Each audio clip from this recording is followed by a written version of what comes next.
At narito na naman ang mainit na balita mula sa mundo ng politika. Matinding ingay at tensyon ang nararamdaman ngayon sa buong bansa matapos kumalat ang balitang posibleng magkaroon ng People Power 3. Ayon sa mga ulat, libo-libong mamamayan ang nagkakaisa sa panawagan para sa katarungan at pagbabago sa gobyerno. Nagsimula umano ang panawagan sa social media matapos lumabas ang mga aligasyon ng korupsyon laban sa ilang matataas na opisyal ng administrasyon. Isa sa mga pangunahing pangalan na lumulutang ngayon ay si Justice Secretary Boyeng Rimulya. Ayon sa mga lumalabas ng dokumento, sinasabing may kaugnayan umano ito sa ilang manumalyang proyekto sa loob ng kanyang tanggapan. Hindi pa malinaw kung totoo ang mga paratang, ngunit nananawagan na ang ilang grupo ng transparency at agarang investigasyon upang malaman ang katotohanan sa likod ng issue. Sa gitna ng lumalalang sitwasyon, nananawagan naman ang mga leader ng simbahan at islang personalidad na panatilihin ang kapayapaan at iwasan ang karahasan. Gayunpaman, tila hindi napigilan ng bugso ng damdamin ng taong bayan na naniniwalang panahon na para muling ipaglaban ang katotohanan at hustisya. May mga grupo na ring nagbabalak magsagawa ng malaking kilos protesta sa mga susunod na araw. Sa ngayon, wala pang opisyal na pahayag mula kay Secretary Boyeng Rimulya hinggil sa mga paratang laban sa kanya. Patuloy namang binabantayan ng mga otoridad ang mga kilos ng mga mamamayan sa mga pangunahing lungsod upang maiwasan ang kaguluhan. Habang tumitindi ang tensyon, tanong ng bayan, mauwi nga ba ito sa panibagong People Power 3? Abangan ang mga susunod na kaganapan.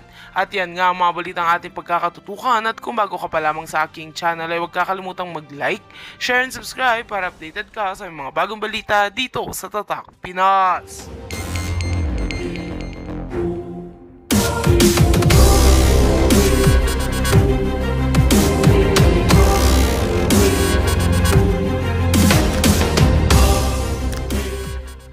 I want to avoid the Digamo and the Teves case kasi overrated na yan, at obviously naman na si Benhur, okay, Benhur o Benhar at si Boyeng ay tandem diyan sa paglitis, 'di ba? Sa kangaroo court, sa public court, okay? 'Di ba? Dito sa Facebook kay Teves. Okay, I'm not siding Teves or Digamo. Pero nakapag-react na ako dyan. Pero ang sa akin lang, nung narinig ko na naman na sinabi ni Justice Secretary Bonjing, okay, ni Boyeng, na sangkotin ng anak sa illegal na, oh my God. Really, Bongbong? Ito ba, Bongbong, ang mga ibinigay mo sa amin? Ah? Mga pasi? Yun ang pasi? Alam niyo yon? Puro pasi ang binigay niyo sa amin. Alam mo yung bigas? May palay doon, di ba? Tatahupan mo sa ilonggo. Tinatanggal mo yung pasi bago mo isaing. Pero si Bongbong, ang sinaing niya puro pasi. 'Di ba? Giatay puro pasi, 'di ba? Puro palay. So pag kinain mo, hindi mo na makain yung palay, day. Anyway, so going back dito kay Bonjing at saka kay Benhar. Remember Benhar? Tika, sulat ko to ha. Magkamali naman ako dito. Minsan sa daldal ng bunganga ko, iba yung nababanggit ko. Alright, sinulat ko para ko makalimutan. Ang sinasabi niya dito nila, case closed na raw. Ganun ba magkaso sa atin? Magdakdak ka sa mainstream media tapos hindi pa nililitis yung tao. Di ba? Hindi pa siya nililitis. Di ba? Sabi nga nila, ang nasasakdal is still innocent until proven guilty. Nasasakdal, di pa nga sinasakdal eh. Di ba? So, ang point ko lang dito, paano naging case closed? Hindi pa kayo napupunta doon sa court, hindi pa naririnig yung bawat panig. Yun lang yung sa akin. Ngayon, may malalim na may malalim na ang nabanggit sa akin ng taga Negros Oriental. Ito Karen to Kasi hindi ko sinusundan to dahil nabubuwisit ako. Dahil sobrang grabe ang pagbibigay importansya ng gobyerno dito, mga hitad. Alright? Ngayon, eto, tingnan na, basahin ko lang to Ang sabi dito, ng nag-text sa akin, okay, ang mga Araneta daw, okay, ay excited. Okay, excited na magkaroon ng negosyo dun sa Negros Oriental. Alright? Anong negosyo yon? Sugar milling. Alright? Yun ang sabi sa akin. I don't know kung true ito or hindi. Pero ito ang sabi sa akin. Kaya galit na galit daw itong administrasyon ngayon through Benhar and DOJ kasi unang-una hindi sinuportahan ng mga Teves si Bongbong. Dilawan ba si Tevez? I don't know, hindi ko alam kung siya there's no more Dilawan and Pulahan kasi magkakasama na silang lahat. Pero ito daw, kaya may plano or, hanggat daw si Tevez ay namamayagpag sa Negros Oriental, ay hindi daw makaka-penetrate itong business na ito and also the smuggling business. Well, pwede natin paniwalaan to kasi the fact na si Michael Ma na BFF nila at si Martin Araneta, nakakapatid ni Lisa, nakasama doon sa intel report ni Claring na hindi niya pwedeng i-deny yan, may kopya tayo dyan. Tangina. Diba? Possible na ito'y dugtong-dugtong. Ito mga isyong pinag-uusapan natin, magkakadugtong to palangga. Kung totoo man ito, pero this person is very reliable actually. Itong taong ito. Ayan, galit na galit. Grabe talaga ang ginawa nila doon. Ang sa atin lang mga palangga, kung si Tevez na isang congressman, okay, na kaya nilang, at may mga balisis sa kanila, may mga granada at kung ano-anong pa, diba, nahulihan daw, ganyan, kayang tirisin ng ganito-ganito na lang, how much more ikaw palangga na nanonood? How much more ako? Diba? Wala naman akong baril. Diba? Alindog lang ang bit-bit ko dyan. Boobs lang. Boobs lang. Hello, Lisa. I have bigger boobs. Yan, chika lang. Tapos ka po, Bernes Santong na Bernes Santo. Tapos magkakunik-kunik ito palangga. Okay? At actually, itong niresearch ko kay Bonjing na may kinalaman din siya dito sa mga, sa Pogo, obviously. Nasabi ni Bantag yan dati. At saka nasa dyaryo naman na si Bonjing ay si Boying ay binenta niya yung kanyang property dito kay Kim Wong, okay? Kim Wong para patayuan ng Pogo, yung gaming. So sinearch ko itong si Kim Wong kasi very familiar yung kanyang pangalan. Siya yung nasangkot doon sa, kung natatandaan niyo, yung 81 million heist, money ng Bangladesh, yung yung reserve money nila na this was 2016 panahon ni Noynoy. Kung naalala ninyo, itong si Kim Wong na bumili ng property o ng Island Cove ni Boying Remulla na, talagang sobrang laki daw ng pera ito na kahit na hindi na siya maging DOJ, mabubuhay siya. Itong bumili ng kanyang property ay very notorious pagdating sa gambling, usaping gambling. Kasi itong si Kim Wong, sinarch natin, umatid na rin ito sa mga Senate hearing at umamin siya na napunta sa kanya ang pera noong, ikukwento ko lang, hinak yung, $81 million from New York bank ng mga hackers, Chinese yung hackers. Then, diniposito dito, tinransfer dito, dyan sa Pilipinas. That was 81 million. So, isa doon sa mga nakakubra ng pera, si Kim Wong. Okay? Basahin nyo na lang. Hindi ko na elaborate yun kasi hindi naman siya ang subject natin. Gusto ko lang ipalatag sa inyo na Remulla, okay, nakikipag-transact sila sa gantong klaseng mga tao na may mga mission na in the past. Diba? So, yung 81 million na yun, na-recover yun ng Bangladesh. I think ang na-recover nila is 18 million. Imagine nyo kung gaano kabulok ang sistema. So, ako, hindi naman ako banker. So, tinanong ko sa sister ko kasi banker siya. Alright? Matagal sa banko for 30 years yata siya. Doon yata sa Tumanda. So, anyway, dito na siya ngayon. So, sabi niya, it's either kasabwat ang mga banker. Kasi hindi ka naman magpapasok ng ganong kalaking pera eh. Or dapat talaga may checking yun. Kung ang account ba na, kasi individual account ang pinasukan ng pera na yun, ipapuntang Pilipinas. But anyway, ganito, kung isinasalarawan natin, yung bulok na ating gobyerno. What in the hell, makapasok yung ganong kalaking pera? So it's either kasabwat yung mga bangko, kasabwat ang bangko nun. O manager, siguro, sige, bigyan ka 5 million, i-clear mo lang, mga ganon. But okay, hindi na ako pupunta dyan. Binibigay ko lang yung picture sa inyo kung saan galing ang pinagbentahan ni Boying Remulla sa kanyang Island Cove na ang ganda-ganda daw yan eh. Parang park ba yan? Nakarating yata ako dyan in past life. Diba? Tapos ngayon ay Pogo na mga gaming na, diba? Pero, but that was even during Duterte. Alright? Kasi binenta niya is 2018. So, ang sinasabi ko dito, sa si Boying, ang kanyang pinagdaanan ay hindi malinis. Once kasi nakikipag-transaction ka sa mga you know, notorious o mga taong hindi clean money, then you're part of it. 'Di ba? Tino-tolerate mo yung mga ganong klaseng. Kasi ako, kung ako'y matino, hindi ako makikipag-transact sa mga ganong klaseng tao. Kasi baka madamay pa ako, 'di ba? Dirty money 'yun eh. Anyway, wala lang. So ngayon, i-share ko lang sa inyo mga palangga. So, kaya ako sinasabi to dahil ito yung mga pase na inupo ni Bonget. Mga pase ba? Imagine mo, sabi ni Boying, akala mo napakalinis yung anak niya, di ba? Na absuelto. Pero alam ko may case pa na mga natitira.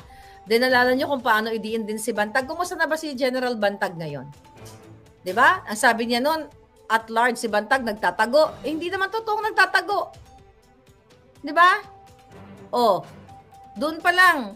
Kung matatandaan ninyo, si General Bantag ay nagsalita na si Boying ay inuutusan siya para ilabas yung mga nakapreso sa utos ni Boying. So, wala siyang, definitely, Boying Remulla ay walang reputasyon, walang dignidad at walang magandang reputation. At lagi niyang nililitis. Kaya ayokong pansinin niya masyado yung Digamo case na yun. Kasi obviously, nagsaside sila sa isang panig lang. Diba? Dapat as DOJ Secretary, Boying, ikaw ang ama ng DOJ. Diba? Nilitis mo na. Kung bak kinonvict mo na. Dadaan pa dapat si Teves at ang kampo ni Digamo, magbabakbakan sila sa korte.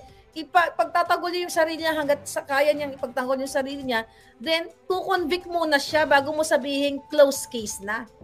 Right? Hindi naman tayo lawyer. Pero meron bang close case? Nasa Facebook lang o sa mainstream media lang? I-hearing mo muna. So as DOJ Secretary, you are very evil to the highest level. Sino magtitiwala sa DOJ? Dahil inaraw-araw nyo ang media. Ilang buwan na ba yan kay Teves?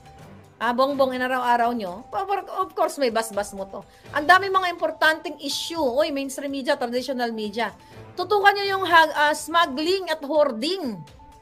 Yan ay nakakapinsala sa inyo, hindi lang sa mamamayan, lahat ng mamamayan. Anong natin, mapapala natin sa Digamo, awayan nilang dalawa yun. Malalim ang awayan nila. Para sila sigurong, may sa isa't isa. But again, sabi ko nga, nakatutok, imagine mo, national issue, tinututukan pati si Bongbong nakialam dyan. Pinapasuko niya si Teves. What the heck? Pero ang mga smugglers ayaw nang ipasuko. O, gusto mo ba? Magpasyon ulit tayo. O, Ginoong Bongbong, napupuno ka na ng pulburon. Ano na ang iyong mga tinuturan? Ito ay kabalintunaan sa iyong mga pinangakuan. Amen. Yawa. Puro pangako. Babangon uli. Giatay. Ang dami pwede maging SOJ, yung mukhang pangpusa ang step mom ni Cinderella. Si Little Linya. Ay, nako. Liz Versosa. Ayan. Sino pinapalayo? Palayasan nyo yung mga kuting dyan. May mga kuting ba dito? O, layas na kayo mga kuting.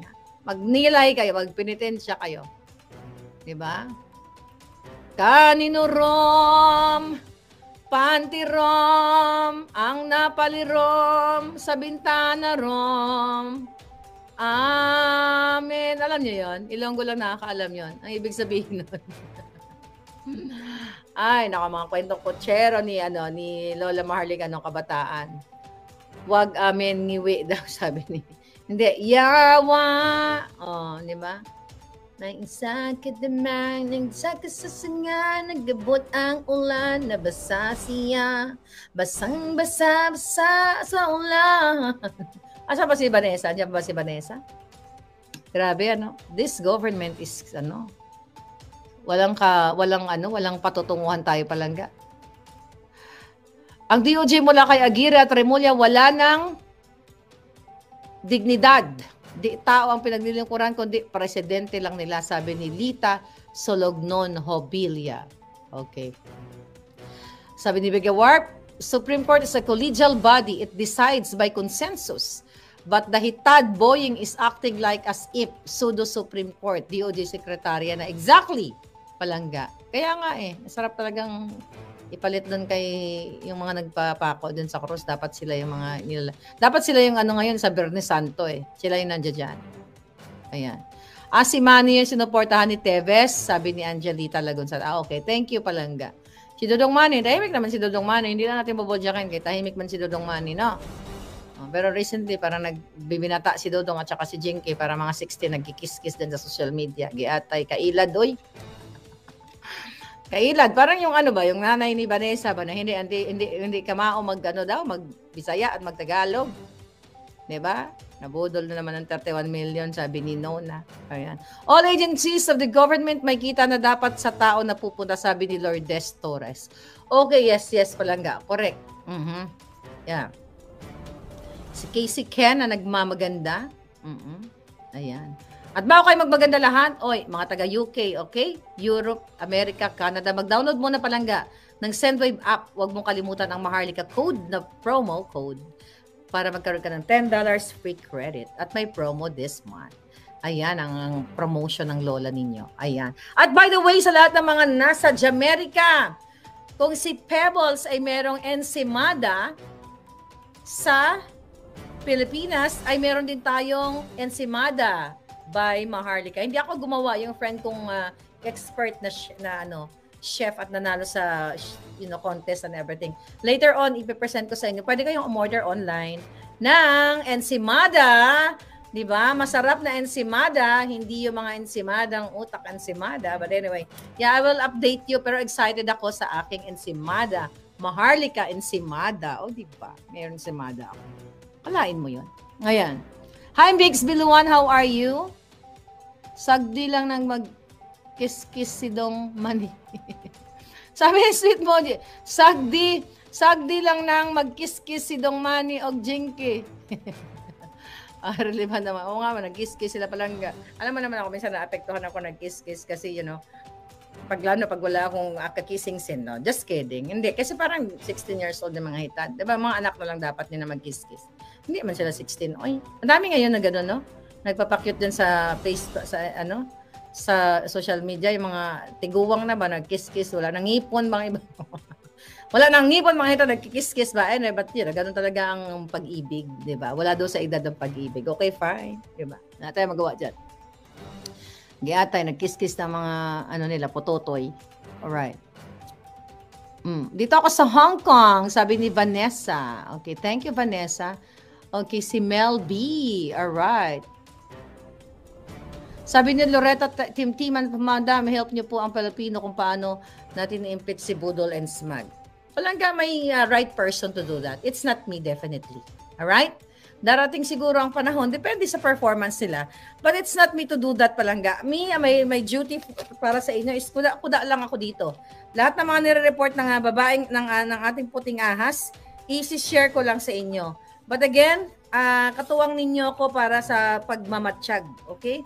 Ng mga what do you call it? Ng ating bayan. Kasi kawawa talaga tayo. Pero i-recap ko lang itong issue na ito, itong pinag-uusapan natin, ang pinaka-bottom line dito.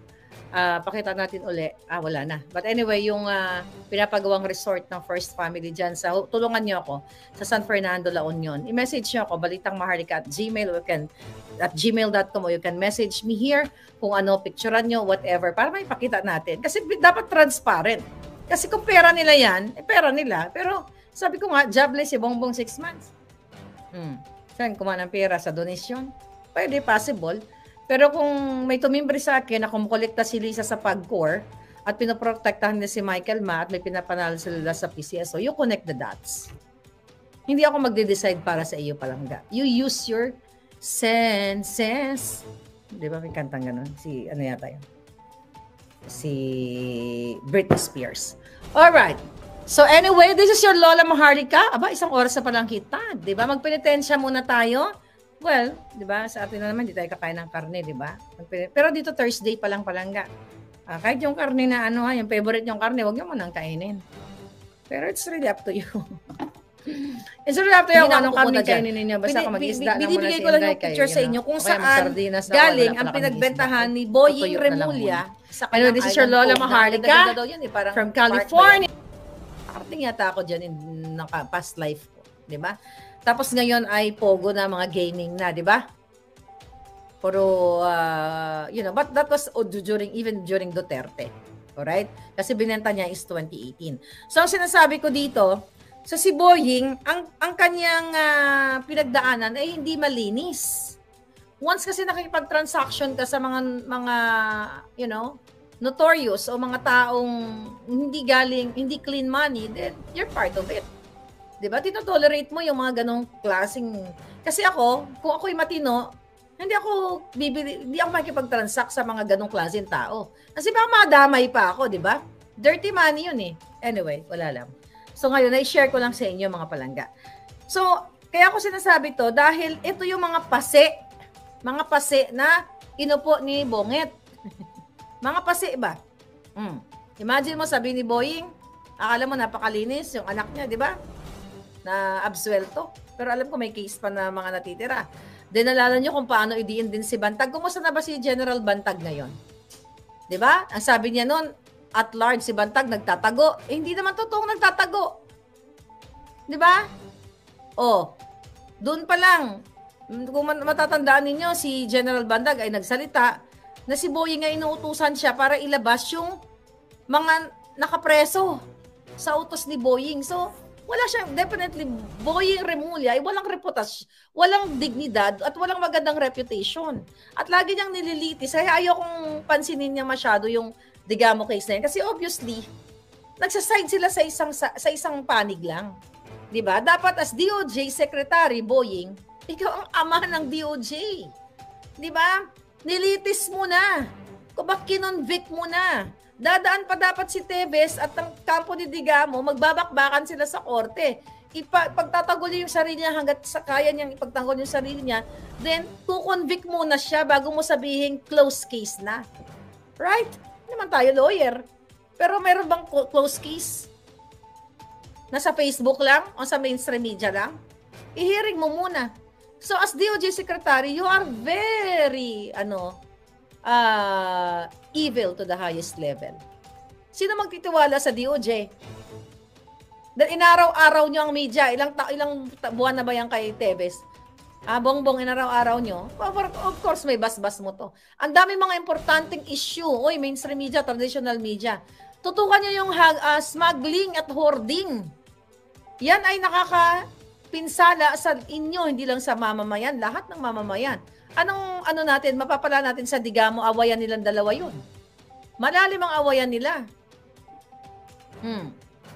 Para sila sigurong, may sa isa't isa. But again, sabi ko nga, nakatutok, imagine mo, national issue, tinututukan, pati si Bongbong nakialam dyan. Pinapasuko niya si Teves. What the heck? Pero ang mga smugglers ayaw nang ipasuko. Gusto mo ba? Magpasyon ulit tayo. Ginoong Bongbong, napupuno ka na ng pulburon.